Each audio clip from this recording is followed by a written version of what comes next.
Hello, I am LGLegendary, and today I'm going to go over how to gain 1,000 followers on TikTok. This is going to be guided towards TikTok, but realistically, you can use this on any platform that you choose. This is almost like guaranteed. I'm a content creator myself. You can look me up on social medias, LGLegendary on TikTok, on Twitch. The success is there for me, so I want to pass that information to you. On this YouTube channel, what I do is interview content creators and have roundtable discussions with them about their journey through content creation, and on top of hot takes too that's currently going on in the gaming industry. So subscribe for more, and every once in a blue moon I do videos like this. So let's dive into it. I hope you enjoy. Let's start it off with number 5. Number 5, do your homework. You want to check out all the big dogs with 100,000 followers, and even the ones with 1,000 followers,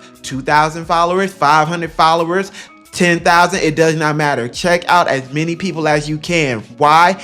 Everyone is doing something different, or everyone is doing the same thing but differently. Okay, so check them all out. Check as many people as you can, and you need to ask yourself 3 questions. Number 1, was that content capturing your attention?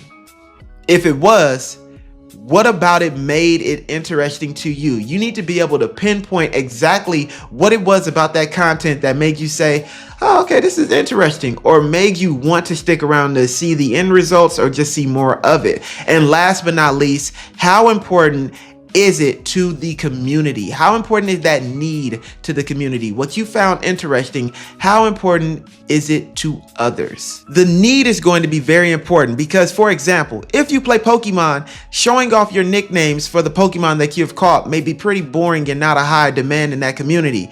But if there are people in that community who love shiny hunting, going over guides on how to shiny hunt, or if they're competitive, going over how to build a competitive Pokemon may be the need that the community is looking for at that moment. Number 4, the survey. The survey is going to call out any trends and let you know what the viewers are currently looking for. For example, if you watch 20 content creators, then you'll be able to say, okay, out of those 20 content creators, the 3 hottest things that they were doing were maybe how do you build a particular character video, reaction videos, or playing the game on the hardest difficulty. Then it'll be up to you to decide out of those 3, which one could you see yourself doing? Which one do you like the most? Because if you don't like it, who's watching will not love it. And when you determine that, go ahead and ask yourself this: what were the most commonly asked questions, and what were the conversations like in those communities? That'll help you be able to pinpoint exactly the direction that you need to take when you make this content for the audience that will be watching you. Number 3, engagement. Engagement is very important. I want all of us to have the mindset of someone will respond in the comments regardless of how many followers I have. I will get a comment. Now, what does engagement look like? In today's time, you need it in order to get into the algorithm. So make sure that you are not asking any yes or no questions. Those are very boring, and most people will just shake their head and then keep scrolling past to the next video. You want to make sure that you are asking open-ended questions. But what I found to be most successful is that those open-ended questions are emotionally connected to whatever game or content that you are creating. Hey, how does so-and-so make you feel when X, Y, and Z happened in this scene? What was your favorite scene in your childhood in this particular video game that made you want to play it again as an adult? Those type of questions will get your audiences connecting with you and commenting more and making that connection and bond grow deeper. Where is a good place to put the question? Good question. Most people put their question in either 1 or 2 parts of the video. 1, the safe bet is going to be the end of the video. The second one is going to be right after you went over some crucial information or something big or eventful has happened in the content that you created.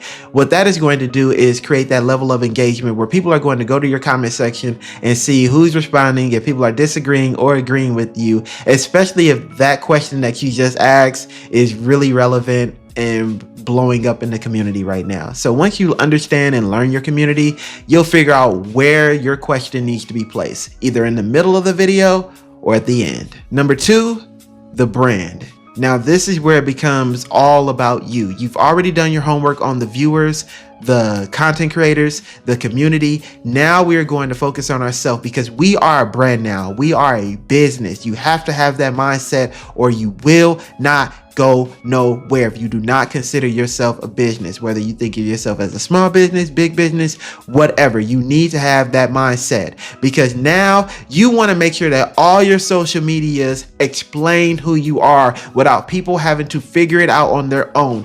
If they have to figure it out on their own, then chances are they will not be interested in anything that you have to say because you have already made it impossible or very difficult to understand what you do. So on your social medias, you should be explaining these three things. I don't care if you use chat AI for this either. What do you do? Where do you do it? And how can I find you? And of course on that, find you a good little picture and banner and whatnot. Okay. Number one, action. You want to make sure that you have at least 10 days worth of content before you just start putting content. Where people lose themselves is they'll post a video and it doesn't do good. And then they'll stop, post another video, 8 days, it still doesn't do good. You are slowly telling the algorithm that this channel is inconsistent. So when you start your journey, you want to make sure that you have 10 days worth of content that you can post at the same time almost. If you post one at 11, best believe the next video you post better be around 10:30 or 11:30, around that time frame of your first video, okay? You do not want to already start developing inconsistencies. And while those 10 days are happening, you want to start evolving, watching your own content, looking at the feedback, checking your analytical stuff, your data, I should say, and going over what's going on in your videos and making sure that your audience is being reached. Even if it's a small number,